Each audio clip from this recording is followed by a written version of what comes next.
Hallelujah. फिर एक बार हम प्रभु के वचन के पास चलेंगे। हम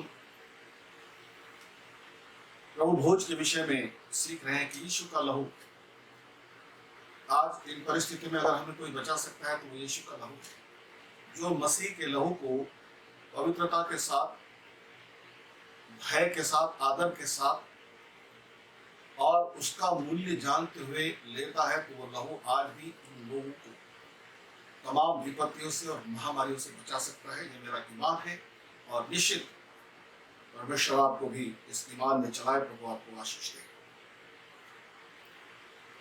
और हम कह रहे थे कि कैसे उस भोज में हमें सम्मिलित होना है। प्रभु भोज में कौन सम्मिलित हो सकता है? वो जिन्होंने बपतिस्मा लिया है पहले। वरन जो बच्चे हैं जिन्होंने विश्वास किया है, वे यदि लहू लेने वालों के साथ में रहते हैं तो उनका भी उसके कारण बचाव हो सकता है। अर्थात माता पिता यदि विश्वासी है और बच्चे उनके साथ में हैं तो उनके कारण उनके बच्चे शुद्ध और पवित्र है, वो लहू लेकर जाता है। इसलिए जो लहू लेता है उसके साथ में वफादार रहो, उनके साथ में एक मन होकर रहो, तो तुम्हें भी लहू बचाएगा। मैं पहला कुरिन्थियों इसके 11वें अध्याय में आपको लेकर चलता हूं।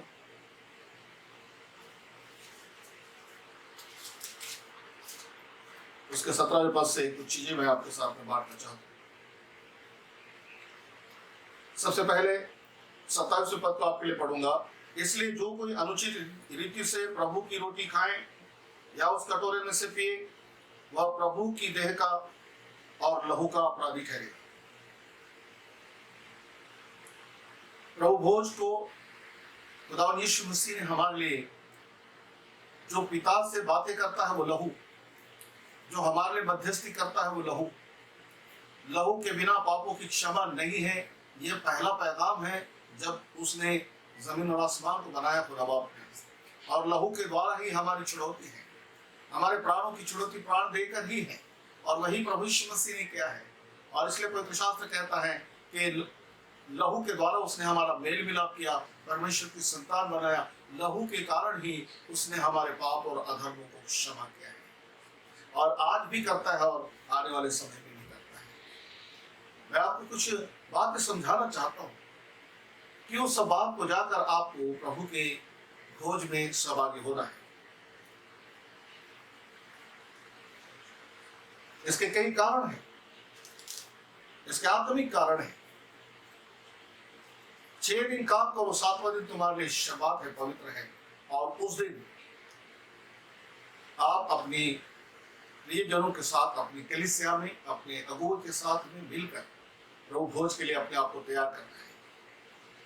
आपको अनुचित रीतियां क्या है इसको सीखना।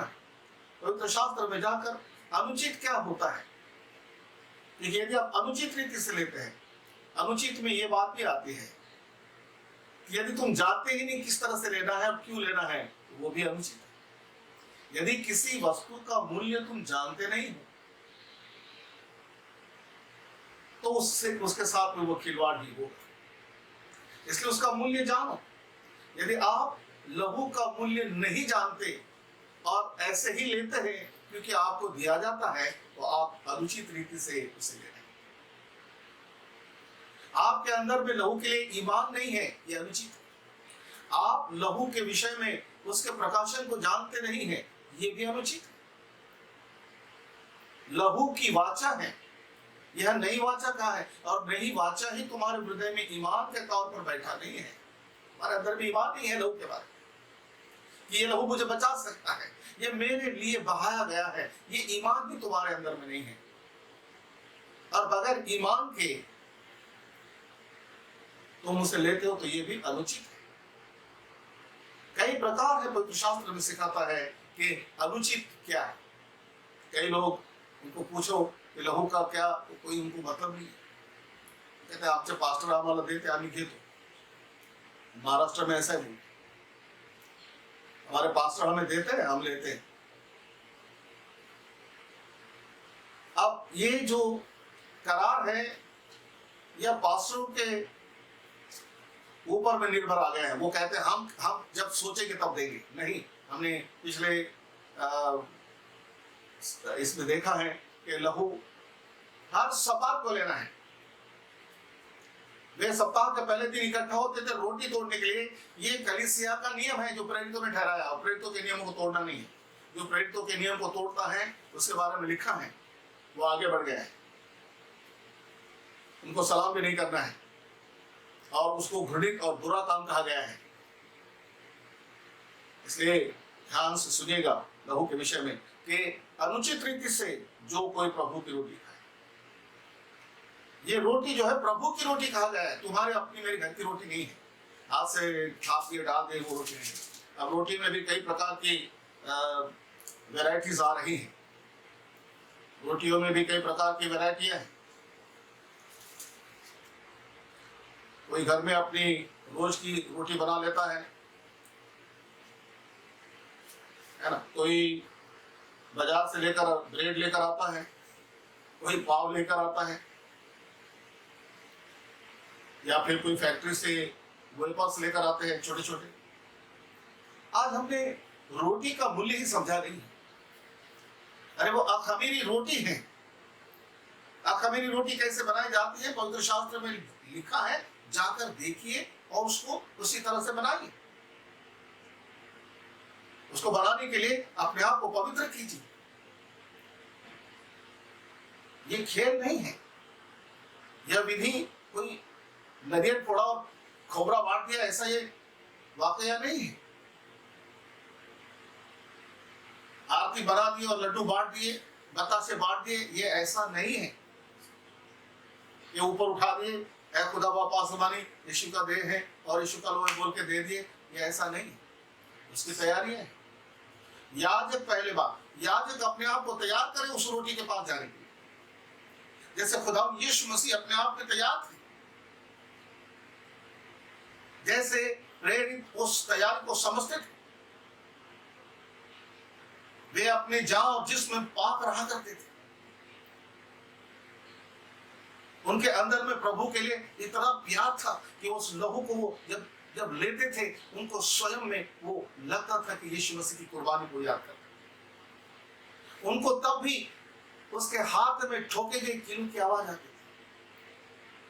उन्हें उस लहू के बारे में समझ थी कि हमारे पापों के लिए बहाया गया वो लहू। ऐसा नहीं कि ग्लास में भर दिया और पानी उंडेल दिया, उसका बदन छील दिया गया था। वो जानते थे कि ये लहू हमें ऐसे ही नहीं मिला है। जैसे दाख को निचोड़ा जाता है वैसे प्रभु की देह को निचोड़ा गया है। ये जानते हैं, यही बात इसमें लहू बाइबल कहती है वो हमारे पापों के कारण टूटा गया, उसे रौंदा गया। जिस तरह से दाख, जिस तरह से जो अंगूर होते हैं उसमें से रस निकाला गया, उनको तोड़ा गया, उनको पूरी तरह से कुचला गया। उनकी सूरत बदल गई, उनके बाल नोच दिए गए और सर से लेकर तो पांव तक लहू के फुवारे थे। पूरा जिस्म लहू लुहान था और चेहरे उसे देख रहे थे। उनको उस लहू के बारे में मालूम था कि ये पाक लहू, ये पाक जिस्म जो खुदा बाप ने हमारे लिए बनाई है, उस यीशु के खून को देख रहे थे। और इसलिए जब जब वो उसे लेते थे अपने आप में पूरे पवित्रता, भय और प्रभु से गहरा प्रेम उसमें वो जाहिर करते थे। वैसे नहीं थे कि आओ इकट्ठा हो जाओ खा लो। उनके अंदर में वो तैयारी थी, उनके अंदर में वो पवित्रता थी, वो अपने आप को उस तरह से तैयार करते थे। आज हम क्या देखते हैं?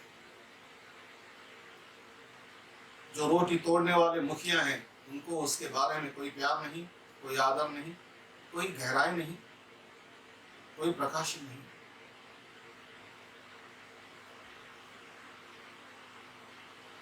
उनका अगर लहू बहाया जाए थोड़ा सा तो पूरे साल भर में प्रचार में लहू लहू करके बोलेंगे मेरा लहू बह गया था, मेरा सर फूट गया था, मेरा हाथ फूट गया था, मेरा लहू, ये बताते रहेंगे। अपने लहू की कीमत हमें बराबर है, पर मसीह के लहू की कीमत मालूम नहीं। आज कलीसिया मसीह के लहू की कीमत को भूल गई है। आज कलीसिया ये नहीं जानती कि हमारे लिए जिस जिस्म में से लहू निकाला गया वो जिस्म ऐसे ही नहीं, वो निचोड़ा गया।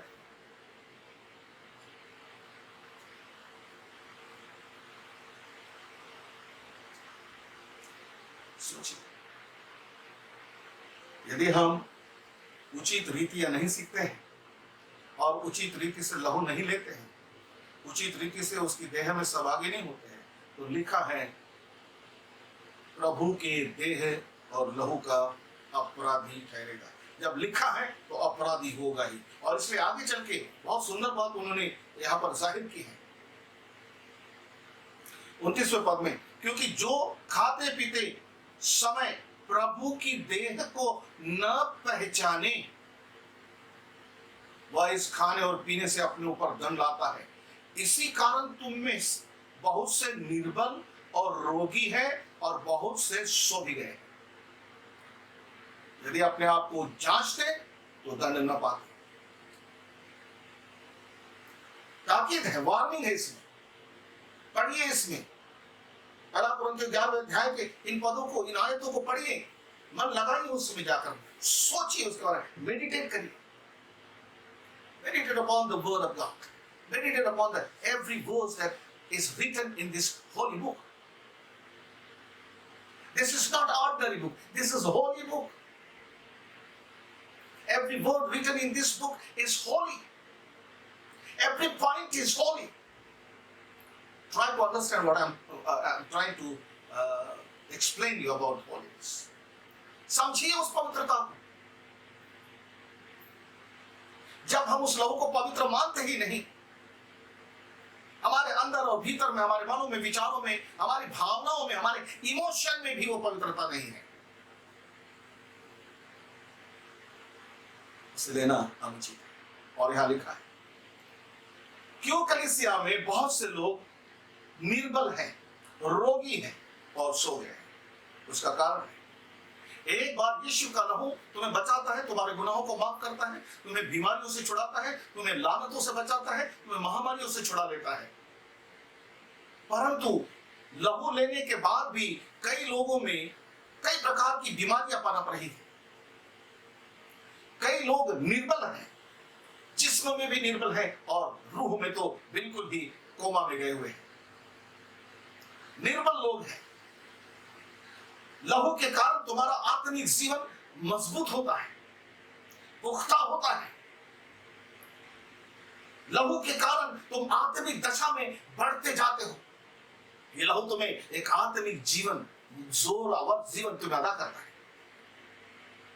याद रखिए। लेकिन कई लोग इसे लेकर भी उनके जीवन में न तो कोई सामर्थ्य दिखाई देती है, न उनमें कोई जिस्मानी और न ही आसमानी कोई ताकत उनमें है नहीं। सोचिए, किस कदर इसके लिए तैयारी करना है। और इसलिए कई लोग निर्बल हैं, कई लोग रोगी हैं, कई लोगों में लहू को अनुचित रीति से लेने से कई लोग रोगी हुए हैं। कई लोग जो प्रभु यीशु मसीह के लहू को लेते हैं महारोगों से मर जाते हैं। किसी की किडनियां खराब हो गई, किसी को कैंसर हो गया, किसी को लाइलाज बीमारियां होती चली गई, रोगग्रस्त हैं, छूते नहीं हैं। अगर ईमान लाते तो यीशु का लहू तुम्हें चंगा करता है, तुम्हारे रोगों को दूर करता है। हम कई इबादत की गीतों के द्वारा ये फरमाते हैं और ऐलान करते हैं कि यीशु का लहू हमें छुड़ाता है, यीशु का लहू हमें बचाता है, यीशु का लहू हमें चंगा करता है, यीशु का लहू हमें नया जीवन देता है, यीशु का लहू हमें फिर से मिलाप करा देता है। 6 दिन तुम जो कुछ करते हो, 7वें दिन अर्थात उस रात को जब तुम्हें लेना है, तुम्हें अपनी तैयारी करना है, जाके खुदा के सामने घुटने टेकना है, अपने पाप पर नजर डालना है, अपने गुनाहों को मान लेना है। सोचिए, पवित्र शास्त्र में 2 व्यक्तियों के बारे में लिखा है जो प्रार्थना कर लेके जाते हैं। एक तो है सब कुछ बाइबल में से, पवित्र शास्त्र में से जानने वाला फरीसी, एक फरीसी और एक साधारण व्यक्ति दो प्रार्थना करने को जा रहे, इसका दृष्टांत है। और फरीसी जब दुआ करता है तो उसे वो पूरी धार्मिकता के साथ में दुआ करता है, वो सीखा हुआ दुआ करता है। और दूसरा जो है वो केवल छाती पीट कर कहता है मैं इस लायक नहीं हूँ, खुदा बाप मुझे माफ कर। और यीशु मसीह कहते हैं इसकी दुआ को कबूल हुई है। क्यों कहा है? वो अपनी तैयारी को जानता है, वो जानता है कि मैं खुदा बाप तेरे सामने आने के योग्य नहीं हूं। वो जो कोई अपने पाप पर नजर नहीं डालता, अपने गुनाहों पर नजर नहीं डालता, उसको तौबा नहीं करता, खुदा के सामने जाकर है ना पश्चाताप नहीं करता, प्रायश्चित नहीं करता, उसे कहते हैं तैयारी करना। यदि आप तैयारी नहीं करते हैं, मूसा के समय में परमेश्वर ने कहा कि मैं अब तेरे लोगों से मिलने पर हूं, इसलिए तो 70 पुरनियों को तैयार कर लेना और उनको 3 दिन स्त्रियों के पास नहीं जाने देना। देखिए वहां पर पवित्रता के नियम क्या थे। यहां भी आज पवित्रता के वही नियम है। पौलुस भी पति पत्नियों को भी बताता है, उन्होंने बताया कि उपवास और प्रार्थना के निमित्त हे पति और पत्नियों, इस निमित्त तुम अलग रहो, अर्थात तुम शारीरिक संबंध न बनाओ। यह है पवित्रता की चाली, यहां है पवित्रता की चाली। तुम्हारा जिस्म बेदाग हो,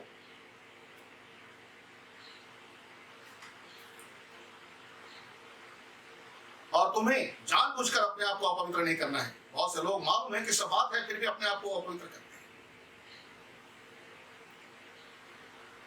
और यदि तुम अपवित्र हो तो जाओ पश्चाताप करो, खुदा बाप से कहो कि वो तुम्हें माफ करे। इब्रानियों 10:22 के अनुसार पवित्र जल से अपने आप को नहा लो। इब्रानियों 10:22, शुद्ध जल से अपने आप को नहाओ, अपने आप को शुद्ध और पवित्र करो। जाओ दुआ करो, खुदावन से कहो कि सचमुच में खुदावन मैं तेरा गुनहगार हूं, मुझे माफ कर, मैं तेरी देह में सहभागी होने के लिए आ रहा हूं, मैं तेरे प्याले में सहभागी होने के लिए आ रहा हूं। ऐ खुदा मुझ पर रहम कर, ऐ खुदा मुझ पर रहम कर, सचमुच में मैं इस योग्य नहीं। दुआ करिए। हमारी लियाकत नहीं है, हमारी कोई हुकूमत नहीं है कि हम उसके लहू के जाकर बूंद को भी छू लें। जब तक हम तौबा नहीं करते, जब तक हमारा पश्चाताप नहीं होता है, तब तक हम उस लहू के पास नहीं करते। बहुत से लोग तैयारी नहीं करते। यहाँ लिखा है यदि तुम अपने आप को जांचते तो डर नहीं पाते। जांच लीजिए अपने आप को, लहू लेने के पहले जांच लीजिए कि आप उसके योग्य हुए हैं या नहीं। यदि आप अपने आप को योग्य नहीं करते हैं तो यह भी अनुचित है। आपको अपने आप को तैयार करना ही है। यदि आप खुदा यीशु मसीह में बपतिस्मा पाए हैं, यदि आपने खुदा यीशु मसीह के वसीले से खुदा बाप के बेटे और बेटियां बन चुके हैं, तो आपको यह करना ही आपके लिए हुक्म है, आसमानी हुक्म है। करना ही है, आपको तैयार होना ही है। आपके लिए कोई अब उसके लिए छूट नहीं है, सिर्फ तुम्हारी अशुद्धता के लिए तुम्हें छूट है। बहन बेटियों के लिए, स्त्रियों के लिए छूट है। जब उनकी अशुद्धता हो, वो कभी भी इस शुद्ध और पवित्र वस्तु को न छुए, चुपचाप बैठे रहे। अपने अशुद्धता के दिनों में वो प्रभु के लहू के पास न जाए, उनके लिए खुदा माफ करेगा। जब वो शुद्ध हो जाए फिर जाकर लहू रोटी में सहभागी हो। वो हर सप्ताह में चलते रहेगा।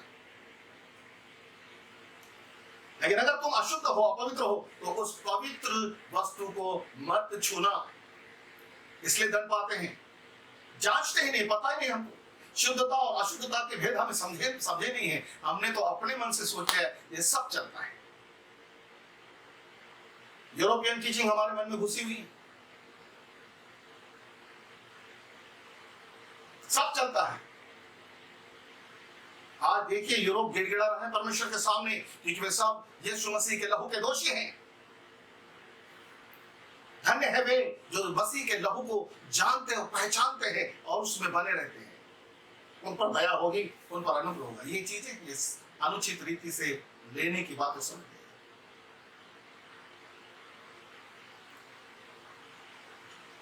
अगर तुम्हारे दिल में, अपने ही देह में जहां पर तुम रोटी तोड़ते हो, किसी के साथ में तुम्हारा बैर है, तो पहले जाकर वो मिटा लीजिए, मेल मिलाप कर लीजिए। यदि आप मेल मिलाप नहीं करते, जाकर उसे माफी नहीं मांगते, मेरे अजीजों, घुटन में बैठकर खुदा से माफी मांगना आसान है, लेकिन अपने भाई और बहन के सामने जाकर माफी मांगने के लिए इतना बड़ा दिल चाहिए। वहीं पर समझ में आता है कि हम माफी मांगने वाले इंसानों में से है या नहीं। लिखा है कि एक व्यक्ति अपनी भेंट लेकर आए, और वहां लिखा है कि यदि तेरे मन में आता है कि तेरे भाई के विरोध में, तेरे मन में कुछ विरोध है, तो भेंट वहीं रख, जा पहले सबमिट कर ले, पहले मेल मिलाप कर ले, और फिर बाद में आके भेंट चढ़ा। ये चीज है। अपने मन में अपने भाइयों के प्रति, अपने अगुआ के प्रति हम बहुत सी बातें करते हैं। हमारे आत्मिक अगुए जो होते हैं, जो हमें आत्मिक खाना खिलाते हैं और प्रभु यीशु मसीह की तरह हमें बढ़ाते हैं, हमसे प्यार मोहब्बत रखते हैं, हमारी हिफाजत करते हैं, हमारे लिए वो याजकों का बोझ उठाते हैं, उनके विरोध में हम बोलते हैं और फिर जाकर रोटी तोड़ते हैं। बीमार हो जाओगे। अपने याजकों के विरोध में बोला तो जाके याजकों को जाके बोल के उनको जाके बोला मुझे माफ कर, या उनके पाँव छू बोलो मुझे माफ कर, या उनके पाँव बोलो बोला मुझे माफ कर देना, मैंने आपके विरोध में मेरे मन में बातें, तब जाकर तोड़ना। किसी भाई बहन के विरोध में कोई बातें है तो जाओ उनके साथ में बोलो मुझे माफ करना, फोन करके उनसे बोल सकते हैं। माफी मांगने के लिए बहुत बड़ा दिल चाहिए। जो व्यक्ति माफी नहीं मांगता वो कभी भी नम्र नहीं। अरे खुदा बाप के सामने जाकर किसी एक बंद कमरे में घुटने टेकर बड़े जोर जोर से हाथ उठाकर रो रो कर माफी मांगना आसान है। जिस व्यक्ति का गुनाह तुमने किया उस गुनहगार को उसको जाकर कहो कि मैं तेरा गुनहगार हूं, मुझे माफ कर, और फिर जाकर तू लहू रोटी लेना, तेरे गुनाह माफ होते हैं और तुझ पर वो बरकत आएगी जो तूने कभी सोची नहीं। यदि तो लहू के ईमान को मान लेगा, यहू की लहू के मूल्य और पवित्रता को जान लेगा, तब तुझ पर बहुत खुदा की बरकत आएगी।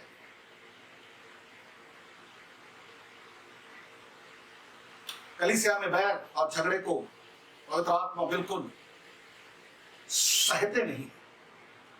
यदि तुम कलीसिया में रहते और बैर रखते हो और झगड़े भी करते हो तो जाओ पहले तौबा करो, यह अनुचित है। कलीसिया एक मन हो, यह प्रभु की आज्ञा है। तुम आपस में एक दूसरे से प्रेम रखो, तब मैं तुम्हारे बीच में रहूंगा। लोग जानेंगे कि मैं तुम्हारे बीच में। ये आया, ये कलाम, ये हुक्म को जान लो कि रोटी तोड़ने वाले एक मन के हो जाए। यदि तुम्हारे मन में किसी के बारे में बुराई है तो पहले उसे साफ करो। एक ही जरिया है, माफी मांग, पश्चाताप करो और फिर जाकर उसे। बहुत से लोग क्यों रोटी तोड़ते हैं? उनको लगता है कोई मुझे देखेगा और मुझे बड़ा पापी समझेगा, मैं तो साफ सुथरा, इसलिए जाकर अपना साफ सुथरापन दिखाने के लिए रोटी तोड़ते हैं। वो दिखाना चाहते हैं नहीं मैं देखो मैं तो बेगुनाह हूं। नहीं तू सच्चा व्यक्ति है तो अपने आप को जांच ले। दंड पाने से अच्छा है तू माफी पा ले। दंड पाने से अच्छा है माफी पा। बीमार होने से अच्छा है सेहत पाले। नाश होने से अच्छा है जिंदगी पाले। सोने से अच्छा है जागती हुई जिंदगी पाले। खुदा से लहू तुझे बरकत अता करे। अनुचित रीति से लेने वाले ध्यान से रखें।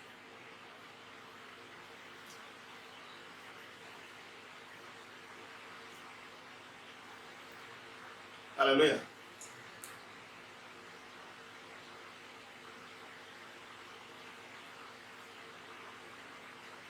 तेईसवें पद में पौलुस कहते हैं क्योंकि यह बात मुझे प्रभु से पहुंची और मैंने तुम्हें भी पहुंचा दी कि प्रभु यीशु ने जिस रात में पकड़वाया गया रोटी ली, धन्यवाद देकर तोड़ी और कहा यह मेरी देह है जो तुम्हारे लिए है, मेरे स्मरण के लिए यही किया करो। इसी रीति से उसने बियारी के पीछे कटोरा भी लिया और कहा यह कटोरा मेरे लहू में नई वाचा है, जब कभी पियो मेरे स्मरण के लिए यही किया करो। क्योंकि जब कभी तुम यह रोटी खाते और इस कटोरे में से पीते हो तो प्रभु की मृत्यु को जब तक न आए प्रचार करते। ये प्रचार करते जब तक प्रभु न आए आप प्रभु के मृत्यु का प्रचार करते हो। प्रभु के मृत्यु का प्रचार क्या है? वो मेरे पापों के लिए मरा, जैसे उसने मुझे माफ किया मैं भी दूसरों को माफ करूं, जैसे उसने मुझसे प्यार किया मैं दूसरों से अपने साथ ही उसे प्यार करूं।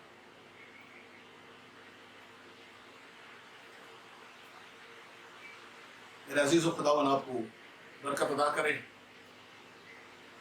आप लहू के पास जाने से पहले अपने आप की तैयारी करें। सोचे 6 दिन तुमने क्या किया है। यदि आप किसी के गुनहगार हो, यदि आपने किसी का लूटा है, यदि आपने किसी की रोजी नहीं लौटाई है, यदि आपने अपने भाई बहनों के विरोध में सोचा है, चुगली की है, खास करके दोष लगाया है, निंदा की है, जाओ पहले उसको माफ कर लो, उसको साफ कर लो, और तब प्रभु की देह निकाल वो तुझे रखा। तब ये लहू तेरे जिस्म में इस मानिन बहेगा कि तेरे बेटे बेटियां और जिन्होंने जो इस लहू के लेने के योग्य नहीं, वे लोग भी तेरे द्वारा आशीषित होंगे।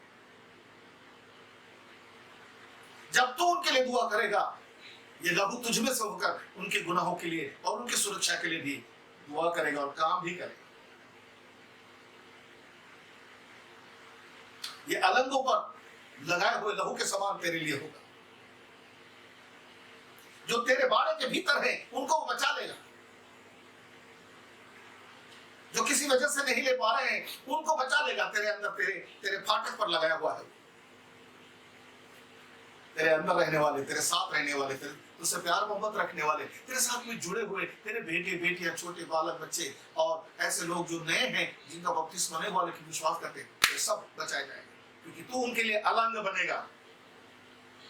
तुझ पर वो लहू रहेगा और तेरे भीतर में रहने वाले भी वो बचाए जाएंगे और सुरक्षित रहेंगे। वो आप सभी को इस विषय में बहुत और गहरी पवित्र आत्मा आपको तालीम दे। पवित्र आत्मा आपके मनों को खोले।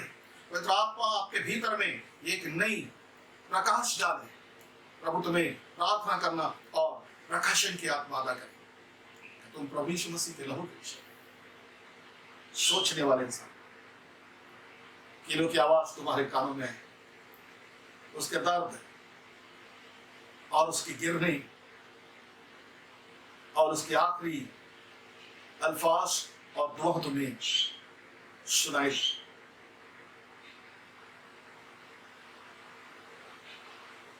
है आसमानी बाप मुझे माफ कर, ये क्या करते हैं नहीं जानते। इसलिए आओ, अगर हम पवित्र किए गए हैं तो उचित तरीके से अपने आप को तैयार करें और प्रभु के भोज में सबात की संभाल। मैंने पहले बताया है कि ये महीने में एक बार सबात नहीं आता है या 3 महीने में सबात नहीं आता है।